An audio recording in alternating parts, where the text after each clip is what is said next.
তো আলহামদুলিল্লাহ সময় মাত্র 15 থেকে 20 মিনিট। তো 15-20 মিনিট তো আর কথা বলা যায় না, যায় হামদ নাত পড়লেই শেষ। তো এই জন্য ভূমিকা ছাড়াই, মাইকের আওয়াজ একটু ডিস্টার্ব দিচ্ছে মনে হয়, ভূমিকা ছাড়াই দুই একটা কথা আপনাদের সামনে বলবো।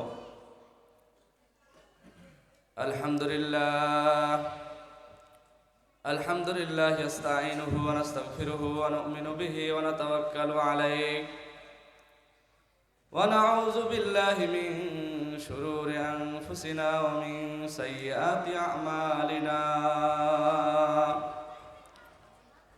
ওয়া নাশহাদু আল লা ইলাহা ইল্লাল্লাহু ওয়াহদাহু লা শারীকা লাহু ونشهد أن سيدنا وسندنا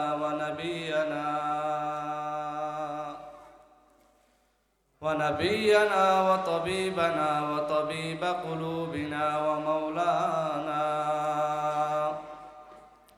ومولانا محمدا عبده ورسوله أما بعد فأعوذ بالله من الشيطان الرجيم بسم الله الرحمن الرحيم قال الله سبحانه وتعالى في كلامه المجيد وفي فرقانه الحميد ألف لام ميم ذلك الكتاب لا ريب فيه هدى للمتقين وقال رسول الله صلى الله عليه وسلم خيركم من تعلم القرآن وعلمه أو كما قال النبي عليه الصلاة والسلام وقال الشاعر عبادت کن اس خدا کی جس نے بخشا زندگی پھر سلام ہو اس نبی پر جو سکھایا بندگی پھر سلام ہو اس نبی پر جو سکھایا بندگی ساحل سے لگے گا کبھی میرا بھی سفینہ دیکھیں گے کبھی شوق سے مکہ و مدینہ سبحانك لا علم لنا إلا ما علمتنا إنك أنت العليم الحكيم আল্লাহ পাক রব্বুল আলামিনের দরবারে অসংখ্য শুকরিয়া আদায় করছি যে আল্লাহ পাক রব্বুল আলামিন আমাদেরকে এই জান্নাতি বাগানে আসার জন্য তৌফিক দান করেছেন এবং তিনি কিছু কথা বলার এবং শোনার তৌফিক দান করেছেন। সকলেই অন্তরস্থল থেকে কালিমাতুশ শুকর আদায় করি বলে আলহামদুলিল্লাহ। আকায়ে নামদার, মদিনাহ কা তাজদার, আফতাবে নবুওয়াত, ফখরুল মওজুদাত, সাইয়্যিদুল আম্বিয়া ওয়াল মুরসালিন, যে নবীজির অক্লান্ত পরিশ্রমের মাধ্যমে আমরা মুসলমান হতে পেরেছি, সেই নবীর প্রতি অন্তরস্থল থেকে ভক্তি ভরে ভালোবাসা নিয়ে একবার দরুদ পড়ি সকলে বলি সাল্লাল্লাহু আলাইহি ওয়াসাল্লাম। সম্মানিত হাজিরিন, কালামুল্লাহ শরীফ থেকে একটা আয়াত তেলাওয়াত করেছি। বিশ্বনবী জনাবে মুহাম্মদুর রাসূলুল্লাহ সাল্লাল্লাহু আলাইহি ওয়াসাল্লামের মুখস্থৃত বাণী, অসংখ্য হাদিস থেকে একটা হাদিস তেলাওয়াত করেছি। সংক্ষেপে কয়েকটা কথা বলবো। বাচ্চারা যারা আছেন দয়া করে আওয়াজ বন্ধ করেন। আমি দেখতে চাই আপনাদের মধ্যে কারা ভালো আর কারা দুষ্ট। যারা কথা বলবে নিঃসন্দেহে তারা খারাপ, আর যারা চুপচাপ থাকবে তারা ভালো। এই জন্য দেখবো ইনশাল্লাহ আমার কথা শেষ হওয়ার আগ পর্যন্ত বা শেষ হওয়া পর্যন্ত কারা কারা চুপ থাকে। ঠিক আছে ইনশাল্লাহ? আচ্ছা মোহতারাম হাজরিন, যেহেতু সময় মাত্র 15 থেকে 20 মিনিট, কথা গোছানো কথা বলা যাবে না, সংক্ষেপে বলছি। আমরা অনেক সময় বিভিন্ন বক্তাদের মুখ থেকে পিতামাতার হক সম্পর্কে আলোচনা শুনি।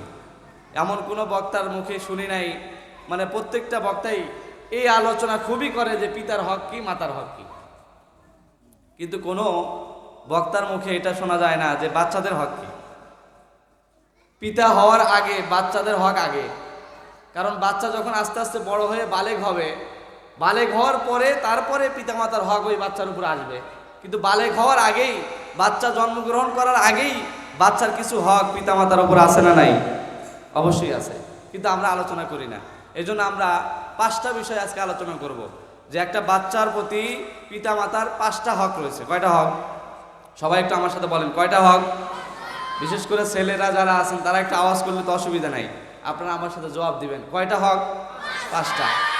তো আমরা এই হকগুলো আদায় না করার কারণে আমার বাচ্চারা কি হয়, ভবিষ্যতে যখন বড় হয় তখন আমাদেরকে বলে যে পিতামাতাকে বৃদ্ধাশ্রমে রাখে, পিতামাতার কথা ভালো লাগে না, বইয়ের কথা ভালো লাগে, পিতামাতার কথা ভালো লাগে না।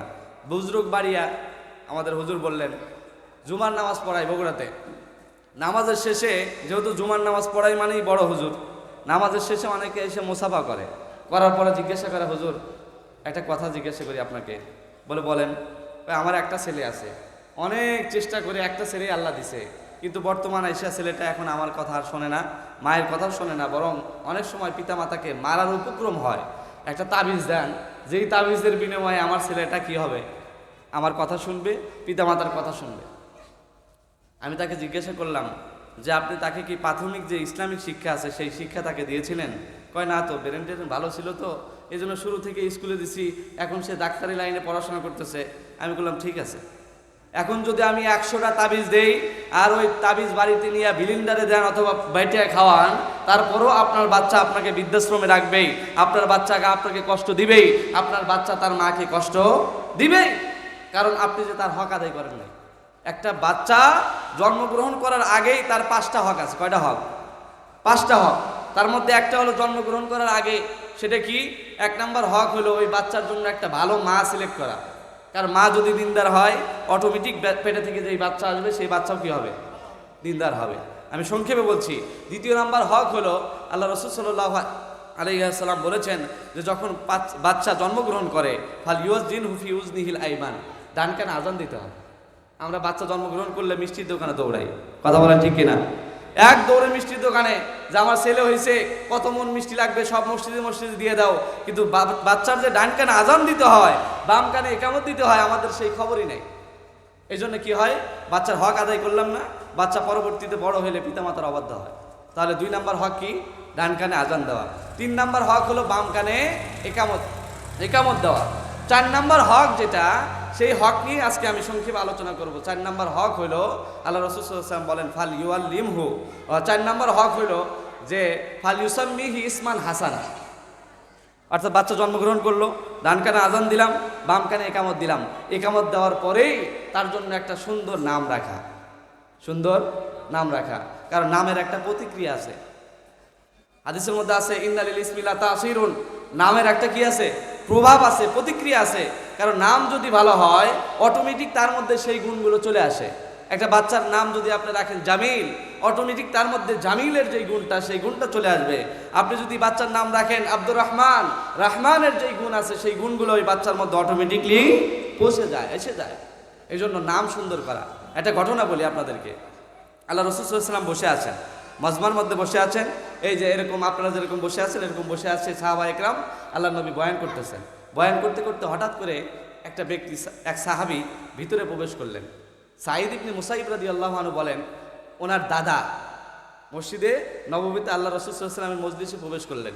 করার সঙ্গে সঙ্গে আল্লাহ নবী ওই বৃদ্ধ বাবাকে দিকে লক্ষ্য করে ডাক দিয়ে বললেন, মাসমুকা ইয়া জাদ্দি, হে দাদা আপনার নাম কি? আমরা বলি না, অপরিচিত হইলে জিজ্ঞেস করি, দাদা আপনার নাম কি, বাড়ি কই?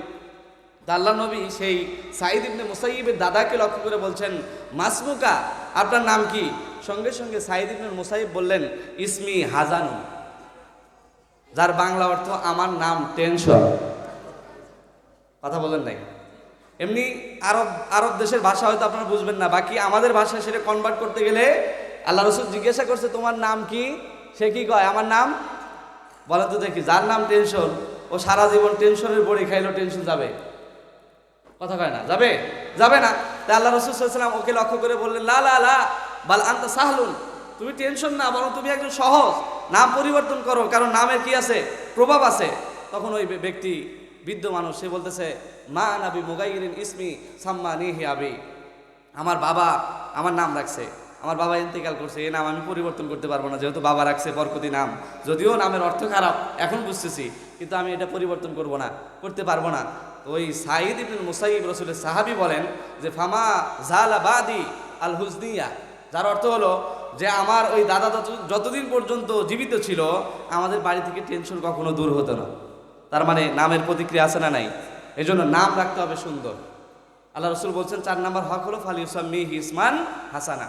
আর 5ম নম্বর যে হক, এটা হলো গুরুত্বপূর্ণ, সেটা হচ্ছে আল্লাহ রসুল বলেন ফাল ইউআল্লিমহু ইলমান দীনিয়ান, তাদেরকে দ্বীনি ইলম শিক্ষা দিতে হবে।